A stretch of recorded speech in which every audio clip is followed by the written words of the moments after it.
Hello students, आज का हमारा टॉपिक है सुजुकी कासामी ब्रॉडकास्ट एल्गोरिथम। ये टोकन बेस्ड एल्गोरिथम है।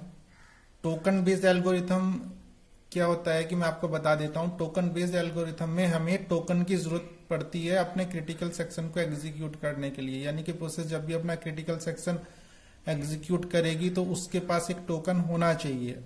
अगर उसके पास टोकन नहीं है तब क्या होगा, तब वो साइट या वो प्रोसेस जो अपना क्रिटिकल सेक्शन एग्जीक्यूट करना चाह रही है उन सभी साइट्स को, अदर्स को एक मैसेज ब्रॉडकास्ट करेंगे, एक मैसेज कन्वे करेंगी कि मेरे को एक टोकन की रिक्वायरमेंट है, आप मेरे को एक टोकन दे दीजिएगा। ठीक है, मेरे को टोकन दे दीजिएगा ताकि मैं अपना क्रिटिकल सेक्शन एग्जीक्यूट कर पाऊं।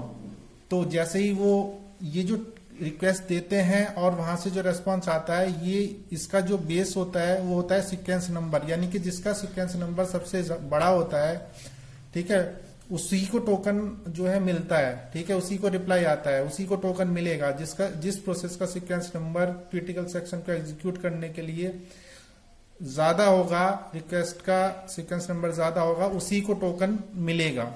ठीक है, ये कंडीशंस होती है टोकन बेस्ड एल्गोरिथम में। अब इनका एल्गोरिथम हम पढ़ते हैं। फर्स्टली एल्गोरिथम में दिया है कि फर्स्ट पॉइंट देखो, 3 सेक्शन होते हैं, जैसे कि हम पहले भी पढ़ते आ रहे हैं, नॉन टोकन बेस्ड में भी हमने पढ़ा है। 3 ही सेक्शन होते हैं, यहां पर भी 3 ही सेक्शन है। फर्स्ट क्या है कि मैं एल्गोरिथम के 3 सेक्शंस हैं। ठीक है, तो मैं रिक्वेस्ट करूंगा, तो फर्स्ट जो एल्गोरिथम है ये मेरा क्या है, ये रिक्वेस्टिंग फेज है। ठीक है, रिक्वेस्टिंग फेज है, रिक्वेस्टिंग फॉर क्रिटिकल सेक्शन। ठीक है, तो ये क्रिटिकल सेक्शन के लिए रिक्वेस्ट कर रहा है। फर्स्ट पॉइंट क्या है, ध्यान से पढ़ना। If the requesting site SI does not have token then it increments its sequence number RNII and send a request ISN message to all other sites. मतलब क्या है कि अगर कोई साइट अपना क्रिटिकल सेक्शन एग्जीक्यूट करना चाह रही है और उसके पास टोकन नहीं है, तो वो अपना जो सीक्वेंस नंबर है, जो उसका सीक्वेंस नंबर होता है, सीक्वेंस नंबर हर एक साइट का सीक्वेंस नंबर होता है। मतलब कि जो RNII है ये एक एरे है। ये एरे किसका है, ये साइट्स का एरे है। ठीक है, नंबर ऑफ साइट सपोज करो हमारी पार्टिसिपेट कर रही हैं, तो उन सभी के लिए हमने क्या किया है कि ये साइट्स का एरे है जो कि साइट्स की इंफॉर्मेशन को कंटेन करेगा। इंफॉर्मेशन का मतलब ये होगा कि उसके सीक्वेंस नंबर को ये कंटेन करके रखेगा। तो ये सभी साइट के पास अपना अपना एक एरे होता है। ठीक है, तो जब भी जो कोई साइट अपना क्रिटिकल सेक्शन एग्जीक्यूट करना चाह रही होती है तो उस एरे में, जैसे सपोज करो उसकी वैल्यू स्टार्टिंग में यहां पर 000 है, 000 है। ठीक है, और ये साइट फर्स्ट है, अपना क्रिटिकल सेक्शन एग्जीक्यूट करना चाह रही है, तो यहां पर वो सीक्वेंस नंबर को बढ़ाएगी। ठीक है, मैं इसको फर्स्ट बोल रहा हूं तो वो इसको यहां पर 1 लिख के भेजेगी। ठीक है ना, 1 राइट करेगी यहां पर, तब वो आगे सेंड करेगी, सीक्वेंस नंबर इंक्रीज होगा। ठीक है, तो ऑल अदर साइट्स का मतलब सभी साइट पर ब्रॉडकास्ट करेगी। इसका नाम ही ब्रॉडकास्ट एल्गोरिथम है, सभी को रिक्वेस्ट वो भेजेगी।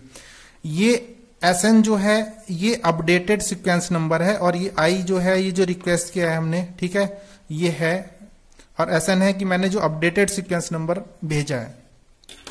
अब रिसीविंग साइड पे क्या होगा, सेकंड पॉइंट पढ़ लेते हैं। When a site SJ receive this message, जब जिस पर मैसेज गया है टोकन्स के लिए, सभी पर गया है, बट सभी के पास तो टोकन नहीं होगा, उसमें से किसी एक के पास टोकन हो सकता है। किसके पास है, अब देखते हैं कि when a site SJ receive this message, जिसके पास भी मैसेज होता है उसकी बात कर रहे हैं। When a site SJ receive this message it sets RJNI to maximum RJINSN। इसका मतलब है कि मैंने अभी आपको बताया था कि हर एक साइट के पास अपना एक एरे होगा, तो जो उसका सीक्वेंस नंबर भेजा है उसने इंक्रीज करके वो कंपेयर करेगा अपना जो उसका एरे है, क्या उसका सीक्वेंस नंबर जो रिक्वेस्ट हुआ है और जो उसका एरे है उसके सीक्वेंस नंबर से ज्यादा है। आई मीन कि रिक्वेस्टिंग वाले का सीक्वेंस नंबर अगर उसमें जो पड़ा हुआ है ऑलरेडी पहले एरे में वैल्यू, उससे अगर ज्यादा है रिक्वेस्टिंग वाले का वैल्यू, देन वो क्या करेगा, उसको टोकन सेंड कर देगा। ठीक है, और वो टोकन कब सेंड करेगा, if RJI equals to LNI+1। आइए मैं इसको आपको एग्जाम्पल से समझाता हूं। स्टार्टिंग से थोड़ा ले लेते हैं फिर एक बार। इसमें हम बेसिकली यहाँ पे देखिएगा दो चीजें लेंगे। एक साइट का एरे होता है, साइट्स नंबर ऑफ साइट्स होती हैं, उसको भी हमने एरे यानी कि उसकी इंफॉर्मेशन जो होती है वो एक एरे में होती है। उस एरे को मैंने बोला RNII यानी कि एरे ऑफ ईच साइट। ये मेरा साइट वाला हो गया ऊपर वाला जो है, ठीक है। देन नेक्स्ट है टोकन। टोकन्स के पास दो चीजें होंगी यहाँ पर, they are two things for tokens. First one is your array and queue. Array क्या, एरे टोकन की इंफॉर्मेशन को कंटेन करेगा और क्यू में कितना वैल्यू, कितनी साइट्स रिक्वेस्ट कर रही हैं, किसको देना है, वो सारी की इंफॉर्मेशन मेरी क्यू में पड़ी होगी, ठीक है। तो इसके पास भी एक क्या होता है, एरे ऑफ टोकन, जिसको मैं रिप्रेजेंट करता हूं LN। याद रखना कि एरे ऑफ साइट को R से रिप्रेजेंट किया है, RNI से, और एरे ऑफ टोकन को मैंने L से रिप्रेजेंट किया, LN से रिप्रेजेंट किया है, ठीक है। एंड SN क्या है, अपडेटेड सीक्वेंस नंबर है, जो कि मैं अभी आपको ऊपर बता रहा था। जो सीक्वेंस नंबर हम अपडेट करके भेजेंगे, सेंड करेंगे, वो that is known as updated sequence number. Clear. अब हम रिलीजिंग की बात कर लेते हैं। ये जो फर्स्ट दो पॉइंट है A और B, ये रिलीजिंग के हैं, ये हैं, सॉरी ये रिक्वेस्टिंग के हैं।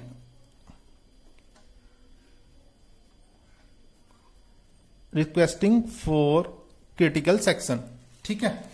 तो ये मेरे A और B पॉइंट जो है रिक्वेस्टिंग के हैं। मैं इनिशियल स्टेट लेता हूं। फर्स्टली मैंने क्या लिया हुआ है यहां पर कि इनिशियल स्टेट पर ये मेरी साइट्स हैं SI, SJ, SJ। मैंने इसको SJ इसलिए बोला कि टोकन इसके पास भी हो सकता है, इसके पास होता है। मैंने एज्यूम किया है कि साइट SI अपना क्रिटिकल सेक्शन एग्जीक्यूट करना चाहता है और वो अपना मैसेज इन दोनों को सेंड करना चाह रहा है, ठीक है, या करेगा, ठीक। तो ये मैंने साइट फर्स्ट माना, इसको मैंने 2 माना, 1 इसको मैंने 3rd माना। क्लियर। तो ये मेरी 3 साइट्स हैं, ठीक। अब ये अपना क्रिटिकल सेक्शन एग्जीक्यूट करना चाह रही है, तो इन तीनों का पास क्या है, अपना मैसेज एरे है, सॉरी, ठीक है, एक एरे है। अब एरे क्या है, इनिशियल कंडीशन पे एरे की वैल्यू अब 3 है, तो 3 साइड्स हैं, तो मैंने एरे को 3 में लिया है, यानी कि फर्स्ट की इंफॉर्मेशन है, ये सेकंड की इंफॉर्मेशन कंटेन करेगा, देन ये थर्ड की इंफॉर्मेशन कंटेन करेगा। इसी तरीके से first, second and third, then first की ये करेगा, सेकंड वाले का ये, और थर्ड वाले का वैल्यू यहाँ पे शो होगा। तो तीनों का जो RN मैंने अभी बताया था, एरे ऑफ ईच साइट, तो ये वैल्यू यहाँ पर इनिशियल वैल्यू मैंने एज्यूम किया हुआ है कि तीनों की क्या है, 3 की क्या है, 0 0 0 है, ठीक है, इनिशियल वैल्यू तीनों की। देन LN क्या है मेरा, LN मैंने बोला था एरे ऑफ टोकन। मैं ये एज्यूम करके चल रहा हूं जो टोकन अभी प्रेजेंट है वो 2 के पास है, साइट नंबर 2 के पास है, ठीक है। तो अब इनिशियल स्टेट पर मैं उसको भी 0 0 0 एज्यूम कर रहा हूं, ठीक है। LN क्या है, LN है एरे ऑफ टोकन। तो यहां पर मैं बोल रहा हूं कि टोकन किसके पास है, साइट 2 के पास है, तो साइट 2 के पास है, तो इसको भी मैंने इनिशियलाइज कर दिया 0 0 0 से। और इनिशियल कंडीशन पे ये क्या है, मेरी एम्प्टी है, क्यू क्या है, मेरी एम्प्टी है, ठीक है। यहां तक क्लियर है।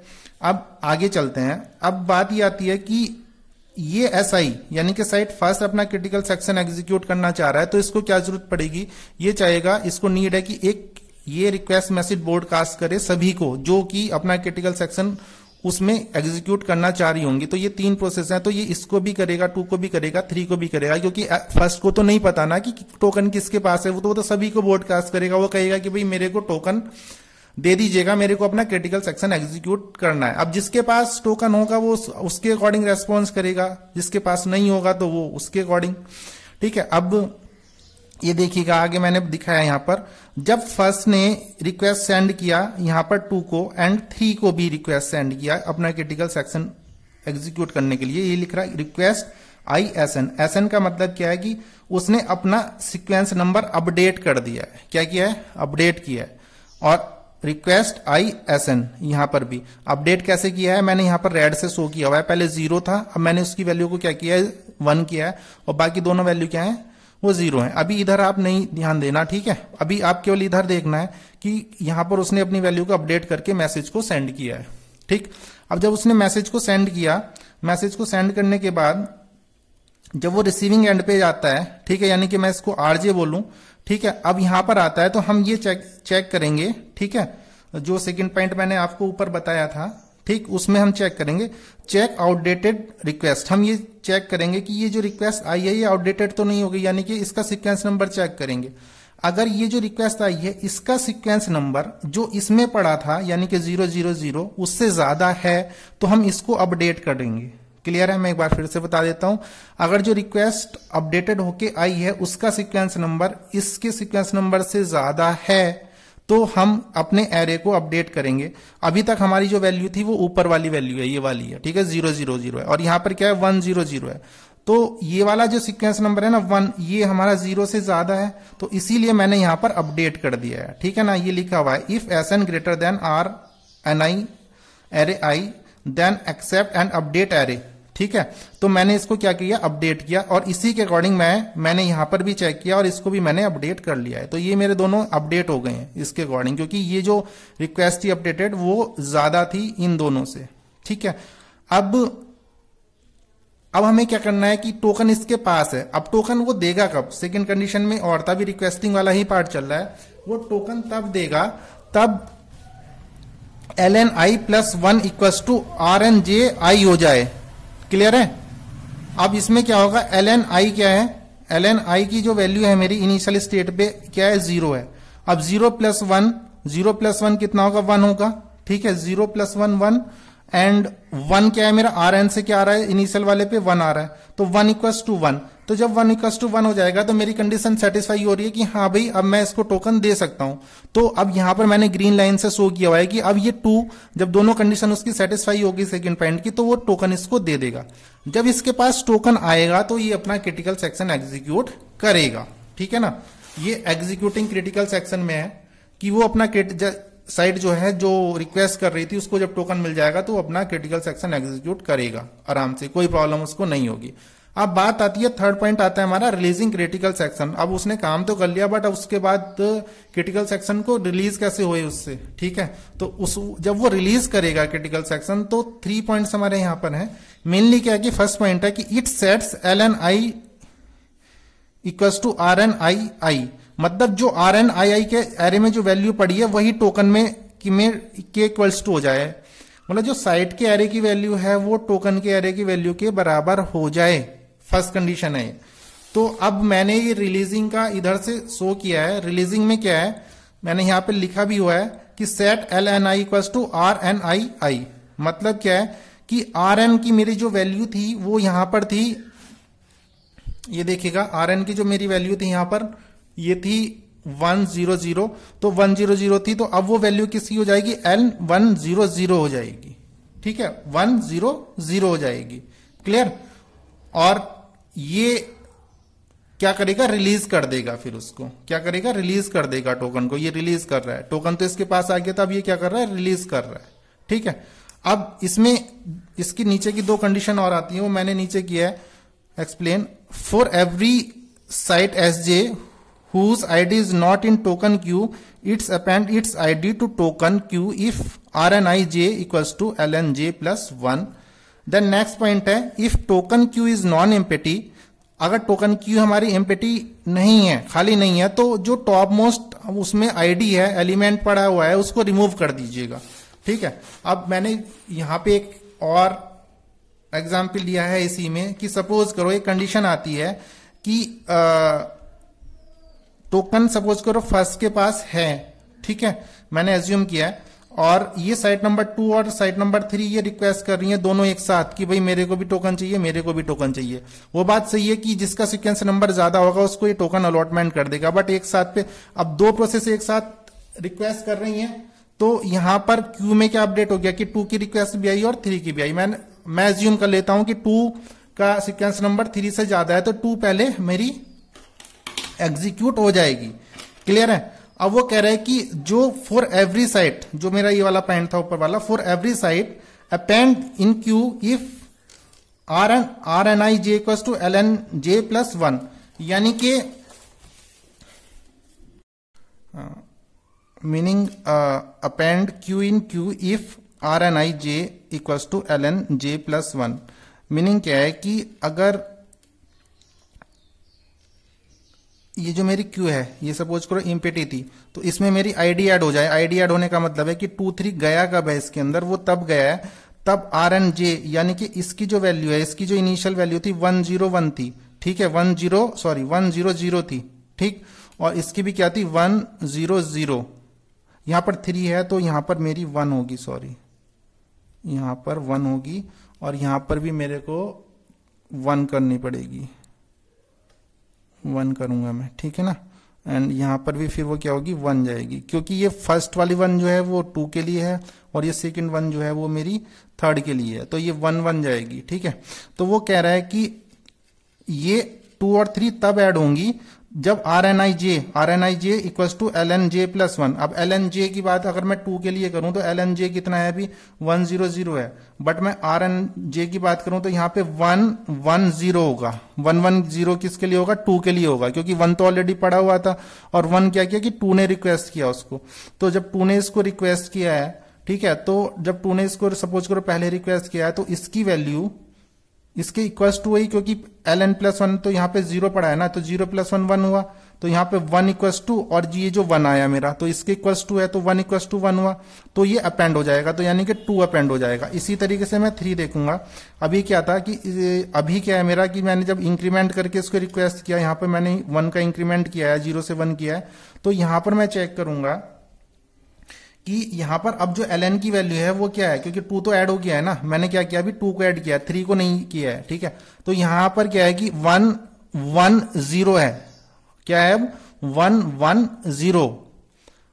अब 110 में मेरे को क्या ऐड करना है, 1 ऐड करना है, क्योंकि मैं 3rd वाले की बात कर रहा हूं ना, यहां पे क्या है, तो जब मैं इसको ऐड करूंगा तो इसका इक्वल्स टू किसके हो जाएगा, आर एन आई की इक्वल्स टू हो जाएगा, यानी कि दिस 1 इक्वल्स टू दिस 1, ठीक है। अब जब ये और ये दोनों इक्वल्स टू हो जाएंगे तो इक्वल्स टू होने पर क्या होगा कि ये 3 भी इसमें ऐड हो जाएगा, ठीक है, यानी कि इसको 2 के बाद फिर टोकन किसे मिलेगा, 3 को मिलेगा। तो ये सेकंड पॉइंट क्लियर है। देन लास्ट पॉइंट क्या है कि इफ नॉन एम्प्टी, यानी कि अगर हमारी क्यू जो है वो नॉन एम्प्टी है, वो फुल है, तो उसमें जो टॉप मोस्ट एलिमेंट होगा उसको क्या कर दीजिएगा, क्यू में से डिलीट कर दीजिएगा। क्लियर है। आई होप कि ये आपकी वीडियो क्लियर होगी। Suzuki-Kasami algorithm. Thanks.